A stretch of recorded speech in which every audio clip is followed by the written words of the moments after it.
Friends, मैं सुलेखा गुप्ता। आज हम पढ़ रहे हैं बीए सेकंड ईयर की प्रश्नावली। जो हमारा चैप्टर था उसका आगे का प्रश्नावली जो हमारी होती है उसमें हम देखा कि प्रश्नों की माला होती है।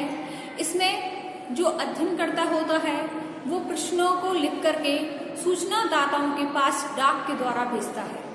उसमें फिर सूचनादाताएं अपने अनुसार उसमें सूचनाओं को पढ़ते हैं, उसके उत्तर देते हैं और अधिकतर जो अध्ययनकर्ता होता है वो ये कोशिश करता है कि अपनी प्रश्नावली में हाँ या ना में उत्तर दिए जा सकें, ऐसे प्रश्नों को शामिल करें। तो सूचनादाता उन प्रश्नों के उत्तर लिख करके वापस अध्ययनकर्ता के पास इन प्रश्नावली को भेजता है।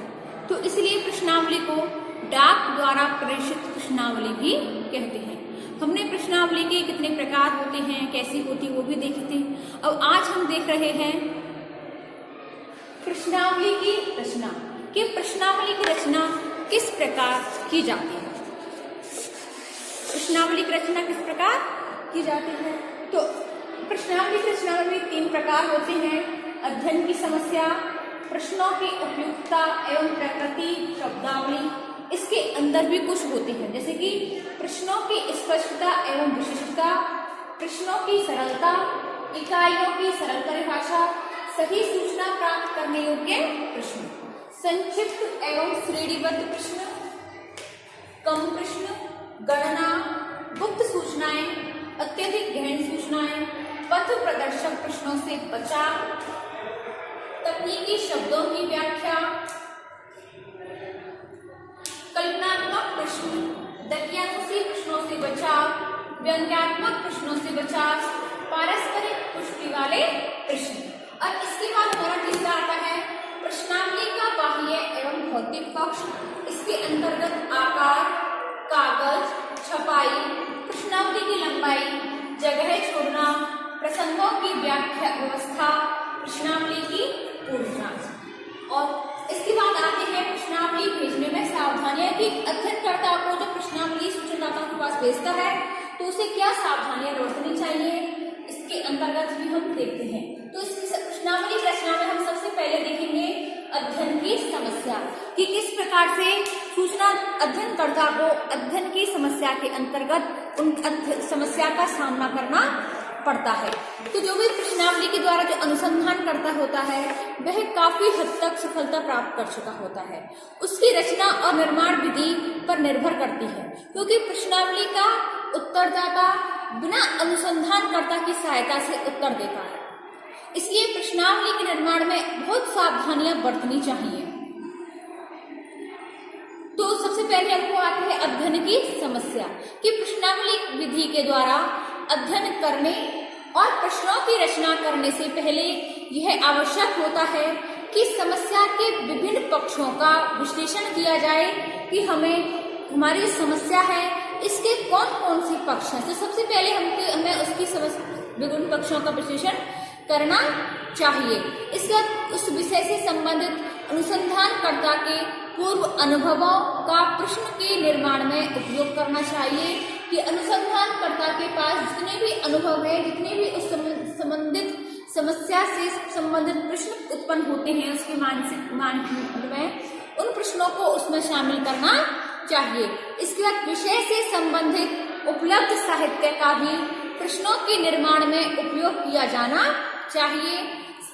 स्थानीय परिस्थिति का ज्ञान रखने वाले लोगों का भी प्रश्नों में निर्माण का सहयोग कर लेना चाहिए। प्रश्नावली की रचना से पूर्व क्षेत्र और सूचनादाता को ये ध्यान रखना चाहिए कि क्षेत्र बड़ा है या छोटा है। अगर बड़ा क्षेत्र है तो उसमें हमें निर्देशन प्रणाली का प्रयोग करना है और अगर छोटा है तो हम प्रत्येक के पास प्रश्नावली को पहुंचा सकते हैं। प्रश्नावली के निर्माण के समय में अध्ययन की इकाई को भी निश्चित एवं परिभाषित कर लेना चाहिए। इसके बाद अब आता है हमारा दूसरा प्रश्नों की उपयुक्तता, प्रकृति एवं शब्दावली कि जो अध्ययन करता होता है उसे किस प्रकार के प्रश्न, किस प्रकार के शब्दों का, किस प्रकार की भाषा का अपनी प्रश्नावली के अंतर्गत उपयोग करना है। तो प्रश्नावली में जब कोई भी किसी भी प्रश्न को सम्मिलित करने से पूर्व यह देखता है कि वह विषय के बारे में कितनी सूचना एकत्रित करेगा और यह कितना सहायक। अनावश्यक प्रश्नों को सम्मिलित करने से समय, श्रम और धन का दुरुपयोग होता है। हमें प्रश्नों की आवश्यकता, उसकी प्रकृति, उसकी भाषा, सरलता, स्पष्टता आदि को प्रश्नावली के निर्माण में समय से ध्यान रखना चाहिए। इसके बाद आता है प्रश्नों की स्पष्टता एवं विशिष्टता। तो जो अध्ययनकर्ता होता है उसे सूचनादाताओं के पास डाक के द्वारा प्रश्नावली भेजता है, तो उसे अपनी प्रश्नावली के अंतर्गत कुछ ऐसे प्रश्नों को सम्मिलित करना चाहिए जो कि विशिष्ट हो, जो कि उस समस्या से संबंधित हो, प्लस इसी के साथ ही जो हम भाषा उपयोग में ले रहे हैं, जो हम कार्य कर रहे हैं, प्रश्न स्पष्ट हो। फालतू के प्रश्न उस प्रश्नावली में ऐड ना करें, क्योंकि इससे हमें समय, धन और श्रम की व्यर्थता होगी। अगर हम स्पष्ट प्रश्न का प्रयोग करेंगे तो हमारे अध्ययन में जल्दी हो जाएगा और हमें अध्ययन में सहायता प्राप्त होगी। इसके बाद आता है प्रश्नों की सरलता। तो अध्ययनकर्ता को अपने प्रश्नों को सरलता से करना चाहिए, क्योंकि अगर हम अपने प्रश्नों को उसमें कठिन करेंगे तो हो सकता है कि उत्तरदाता हमारे प्रश्नों का आंसर ना दें। तो इसलिए अगर हम चाहते हैं कि सूचनादाता हमें सही प्रश्नों का आंसर दें, तो ऐसे में हमें प्रश्नों को सरल भाषा में और सरल प्रश्न हमें सूचनादाताओं से करने चाहिए, जिससे कि सूचनादाता हमें प्रश्नावली को भरकर वापस से लौटा दें। अगला आता है इकाइयों की सरल परिभाषा। तो सही उत्तर प्राप्त करने के लिए इकाइयों को स्पष्ट परिभाषा देना भी आवश्यक होता है, क्योंकि ऐसा ना होने पर प्रत्येक उत्तरदाता इनका भिन्न भिन्न अर्थ लगा सकता है और उत्तर भी अलग अलग हो सकते हैं। जैसे कि यह प्रश्न करना कि आपके परिवार में प्रौढ़ व्यक्ति कितने हैं, इसके स्थान पर यह प्रश्न करना चाहिए कि आपके परिवार में उस व्यक्ति की आयु कितनी है या इतनी आयु के व्यक्ति कितनी है। तो इस प्रकार से अगर हम क्वेश्चंस करेंगे तो हो सकता है कि उत्तरदाता हमारे प्रश्नों का आंसर दे दे।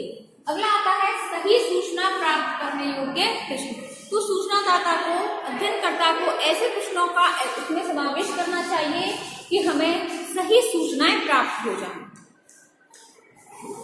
जो हमारे अध्ययन में सहायक हो। हमें ऐसे प्रश्नों का उसमें ऐड करना चाहिए। प्रश्न वे होते हैं जो सही एवं स्पष्ट सूचना प्राप्त करने में सहायक होते हैं। प्रश्न ऐसे हों जिनसे कि व्यक्ति सही स्थिति को छुपा नहीं सके।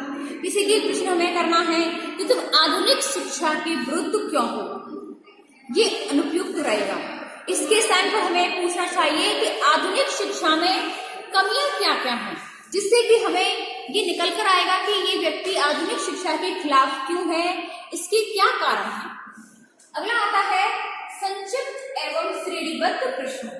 तो जो सूचनादाता होता है वे प्रश्नावली में प्रश्न इस प्रकार के रखना चाहिए इसको, जिनका उत्तर संक्षिप्त एवं श्रेणीबद्ध रूप में प्राप्त कर सके। जिससे कि व्यक्ति की वैवाहिक स्थिति को जानने के लिए हमें प्रश्न किया जा सकता है कि आपकी वैवाहिक स्थिति क्या है, अविवाहित, विवाहित या परित्यक्त, तलाकशुदा, पुनः विवाहित, विधवा, बुजुर्ग आदि। तो उत्तरदाता को इनमें से किसी भी के आगे कोई भी निशान लगाना होता है। तो ऐसे प्रश्न पूरी तरह से श्रेणीबद्ध एवं समावेशी होते हैं, जिनके उत्तर में कोई अस्पष्टता नहीं होती। वो तुरंत उस प्रश्न का उत्तर आसानी से दे सकता है कि विवाहित होगा तो विवाहित पे, विधवा होगा तो विधवा, बुजुर्ग होगा तो बुजुर्ग, तलाकशुदा है तो तलाक, तो उस पर उसे तलाक निशान लगाना होता। तो ऐसे में हमें उत्तर आसानी से मिल जाते हैं और सही मिलते हैं। अगला आता है कम प्रश्न। तो जो अध्ययन करता होता है उसे अपनी प्रश्नावली में प्रश्नों की संख्या कम रखनी चाहिए, क्योंकि अधिक प्रश्न होंगे तो अधिक प्रश्नों वाली प्रश्नावली से भरकर लौटाने की संभावना बहुत कम होती है, क्योंकि उन्हें भरने के लिए सूचनादाता ऊब सा जाता है और हर किसी के पास इतना टाइम नहीं होता कि वो ज्यादा प्रश्नों का आंसर उसे दे सके। इसलिए लंबी प्रश्नावलियों में समय, श्रम और धन भी अधिक खर्च होता है। इसलिए प्रश्नावली केवल आवश्यक प्रश्न ही सम्मिलित करने चाहिए, निरर्थक नहीं, और प्रश्नों की संख्या बहुत कम रखनी चाहिए। अगला आता है गणना। तो प्रश्नावली में ऐसे प्रश्न का समावेश करना चाहिए जिसके अंतर्गत हमें जिनकी गणना वर्गीकरण सारणीयन सरलता से किया जा सकता है। अधिकांश प्रश्नों के उत्तर हाँ या ना में होने के कारण अध्ययन में वस्तुनिष्ठता बनी रहती है। अगला है गुप्त सूचनाएं।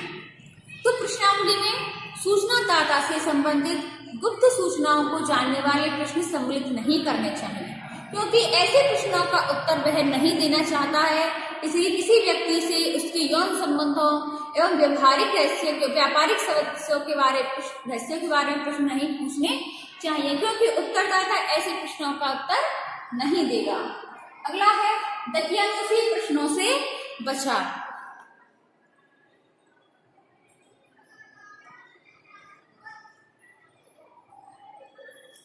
अगला है अत्यधिक गहन सूचनाएं। तो प्रश्नावली में इस प्रकार के प्रश्नों को सम्मिलित नहीं करना चाहिए जो व्यक्ति के बारे में गहन सूचनाएं प्राप्त करने वाले हैं। इससे व्यक्ति से नाराज होने की संभावना रहती है, जैसे कि हम व्यक्ति से उसके पारिवारिक कलह, पत्नी से संबंध, रिश्वत आदि के बारे में प्रश्न करने पर उसे क्रोध होने की संभावना रहती है।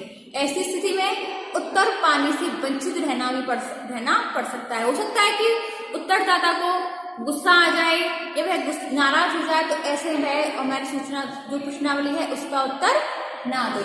अगला है पथ प्रदर्शक प्रश्नों से बचाव। तो प्रश्नावली में हमें ऐसे प्रश्नों से भी बचा जाना चाहिए जो स्वयं उत्तरों की ओर संकेत करते हो, जैसे कि क्या तुम शिक्षित हो, क्या तुम बाल विवाह के पक्ष में हो। तो इन प्रश्नों के उत्तर से पहले ही सकारात्मक पक्ष मौजूद हैं, जिनका उत्तरदाता हो सकता है कभी कभी समर्थन करता हो। अगला आता है तकनीकी शब्दों की व्याख्या। तो जहां तक संभव हो प्रश्नावली में तकनीकी शब्दों का भी प्रयोग नहीं करना चाहिए। यदि ऐसा करना आवश्यक हो तो उनकी स्पष्ट परिभाषा और स्पष्ट व्याख्या की जानी चाहिए।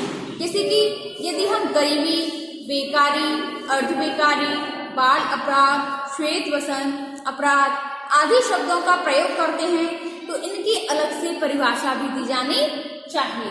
अगला आता है कल्पनात्मक प्रश्न। तो प्रश्नावली में हमें ऐसे प्रश्नों का सम्मिलित नहीं करना चाहिए जिनका संबंध वास्तविकता से न होकर के कल्पना से हो। जैसे कि क्या तुम विश्व के धनवान व्यक्ति बनना चाहते हो, तो हमें ऐसे प्रश्न नहीं करने चाहिए जिसका कि कल्पना से संबंध रखते हो। अगला है दकियानुसी प्रश्नों से बचाव। तो प्रश्नावली में दकियानुसी, भावात्मक के प्रभावशाली शब्दों का भी प्रयोग नहीं करना चाहिए। ऐसे शब्दों के प्रयोग से उत्तर में पक्षपात आने की संभावना बनी रहती है। जैसे कि यदि वह पूछा जाए कि क्या आप साम्यवादी हैं या क्या आप तानाशाही में विश्वास रखते हैं, तो ऐसे प्रश्नों के उत्तर नकारात्मक ही होंगे, क्योंकि प्रश्नों के सकारात्मक उत्तर देने पर व्यक्ति को दकियानुसी करार दिए जाने का भी भय रहता है। अगला आता है व्यंग्यात्मक प्रश्नों से बचाव।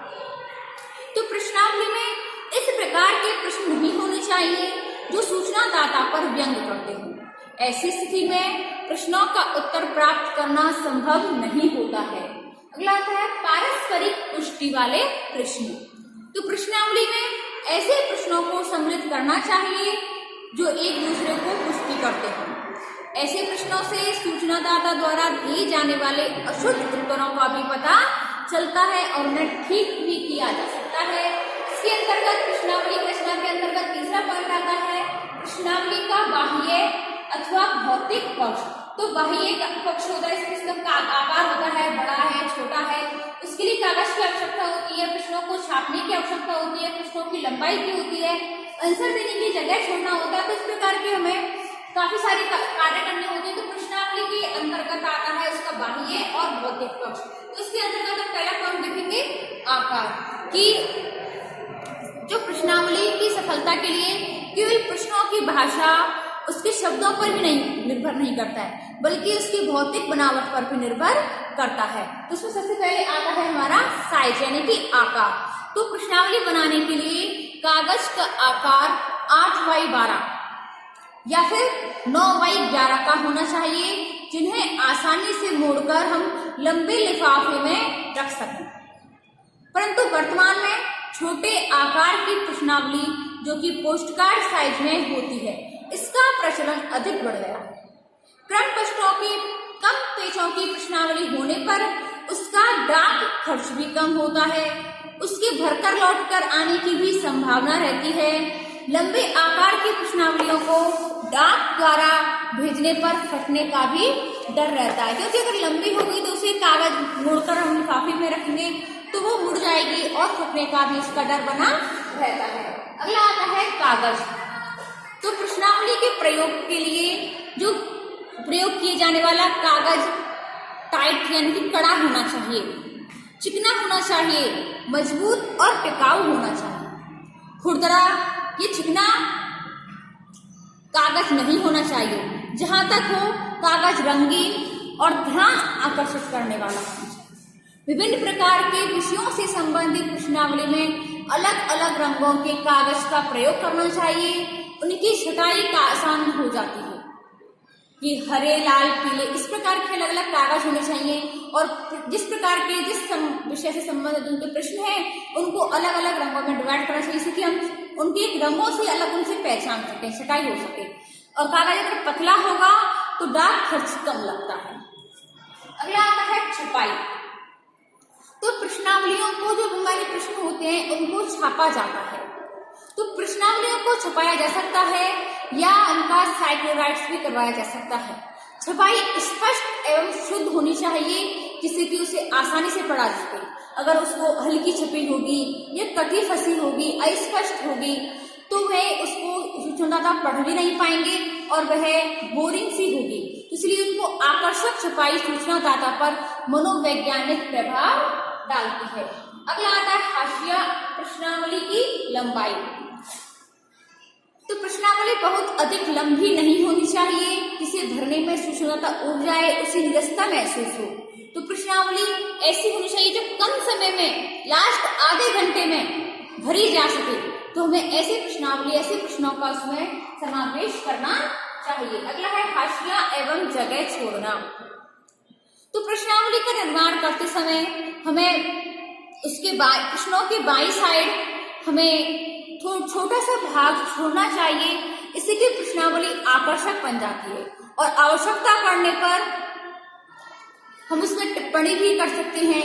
इसमें कागज की पंच लगाकर फाइल करने की भी सुविधा होती है। प्रश्नावली को छापते समय अक्षर और प्रश्नों के बीच पर्याप्त जगह होनी चाहिए जिससे कि उसे पढ़ने में सुविधा हो और प्रश्नों के अलग से उत्तर लिखे जा सकें। अलग से आता है प्रसंगों की व्यवस्था। प्रसंगों की व्यवस्था तो एक विषय से संबंधित सभी प्रश्नों के एक साथ क्रम में लिखा जाना चाहिए। यदि प्रश्नों की संख्या अधिक हो तो उन्हें व्यवस्थित करके विभिन्न समूहों में भी बांट देना चाहिए। अगला आता है प्रश्नावली की पूर्व जांच। तो जो अध्ययनकर्ता होता है उसे अपने डाक द्वारा सूचनादाताओं के पास जो प्रश्न भेजे जाते हैं उसे पहले से ही ये जांच कर लेना चाहिए कि हमारे जो प्रश्न हैं क्या वो अध्ययन से संबंधित हैं या नहीं, इनकी भाषा सरल है या नहीं, प्रश्नावली हमारी अधिक लंबी तो नहीं है, ये सूचनादाताओं को आकर्षित करने वाली है कि नहीं है, कई कागज इसका मजबूत है कि नहीं है। तो हमें इस प्रकार के जो हमारे जो क्वेश्चंस होते हैं इनका हमें पहले से ही अच्छे से तैयार कर लेना चाहिए कि हमारी इसमें कमी रह गई है क्या नहीं है, क्या हम इसमें अध्ययन जो हम समस्या का समाधान कर रहे हैं, अध्ययन कर रहे हैं वो समस्या से संबंधित है या नहीं है। तो हमें ऐसे अपनी जो इसकी प्रश्नावली होती है इसकी पहले से ही पूर्व जांच कर लेनी चाहिए। अब आता है प्रश्नावली भेजने में सावधानियां कि हमें प्रश्नावली को सूचनादाताओं से भेजने से पहले क्या क्या सावधानियां बरतनी चाहिए। उसमें सबसे पहले आता है हमारा सहभागी पत्र। पूर्व परीक्षण कर लेने के और प्रश्नावली को अंतिम रूप देने के बाद प्रश्नावलियों को सूचना संकलन हेतु डाक द्वारा भेजा जाता है। इनके साथ अनुसंधान करने वाली संस्था या व्यक्ति द्वारा भी एक पत्र भेजा जाता है जिसे सहगामी पत्र कहते हैं, सहभागी पत्र कहते हैं। इस पत्र में सूचनादाता को अनुसंधान करने वाली संस्था का परिचय दिया जाता है, उसे अनुसंधान का विषय व उसके उद्देश्य बताए जाते हैं। यह पत्र सूचनादाता और अनुसंधानकर्ता के बीच एक कड़ी का काम करता है जो कि उन्हें एक दूसरे के निकट लाता है। अगला आता है अनुगामी पत्र। अनुगामी पत्र क्या होता है कि कई बार जो प्रश्नावलियां होती हैं उनको उत्तरदाता भरकर लौटाते नहीं है, तो लगभग 15 दिन बाद एक और पत्र उत्तरदाता को प्रश्नावली भेजने की याद दिलाई जाती है। उनसे ये प्रार्थना भी की जाती है कि इसी पत्र को उनको याद दिलाया जाता है कि पत्र लिखकर प्रार्थना की जाती है। इसी पत्र को हम अनुगामी पत्र कहते हैं। प्रथम पत्र 16 दिन पश्चात भेजा जाता है। द्वितीय पत्र अनुगामी पत्र जो होता है प्रथम पत्र के 1 सप्ताह बाद भेजा जाता है। प्रश्नावली को एक प्रति और भेजी जानी चाहिए, क्योंकि पहली प्रश्नावली के खो जाने या खराब हो जाने के कारण भी कई उत्तरदाता सूचना नहीं दे पाते हैं। और है प्रश्नावलियों की निरंतर प्रकृति। तो कई बार प्रश्नावलियां भेज देने के बाद कुछ तो शीघ्र ही लौट कर आ जाती हैं, परंतु कुछ का कोई प्रत्युत्तर प्राप्त नहीं होता है। उत्तर ना मिलने के भी कई कारण हो सकते हैं, जैसे कि कई बार निदर्शन के रूप में ऐसी भी इकाइयां आ जाती हैं जो कि उस क्षेत्र में नहीं है, या जो लोग कहीं दूर अन्यत्र चले गए हैं या मर गए हैं या उनके मकान व पता बदल गया है, ऐसे में उनके प्रत्युत्तर नहीं होते हैं। सूचनादाता का लंबे समय से घर से बाहर होने पर प्रत्युत्तर प्राप्त नहीं होते, जैसे शादी में चले जाएं, कहीं कोई फंक्शन में चले जाएं। ये सूचनादाता अत्यधिक व्यस्त होता है तो प्रश्नावलियों को भरने का भी भूल जाता है। ये कई बार ऐसा होता है कि सूचनादाता प्रश्नावली भरने के प्रति उदासीन हो, इच्छुक ना हो, सूचनादाता को अध्ययन के विषय में जानकारी ही ना हो, या सूचनादाता कम शिक्षित हो। अगला आता है अधिक प्रत्युत्तर प्राप्त करने के उपाय की सूचनादाता किस प्रकार से हमें अधिक से अधिक उत्तर प्राप्त करवा सकते हैं। तो प्रभावपूर्ण भाषा में सूचनादाताओं को सहयोग के लिए अपील की जाए।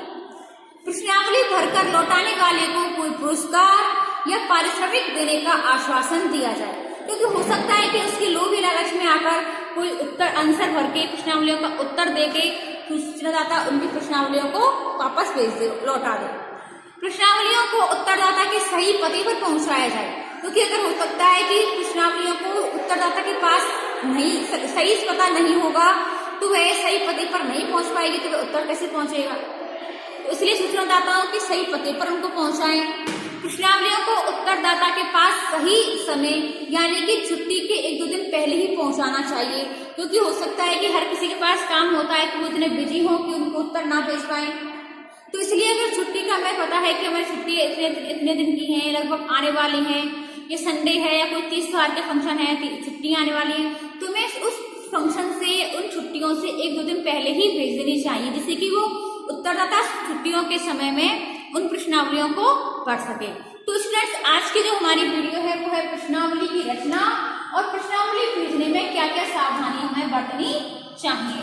तो अभी हमारा चैप्टर अभी फिनिश नहीं हुआ है, इसके आगे हम देखेंगे अपनी न्यू वीडियो में। आज के लिए बहुत बहुत धन्यवाद।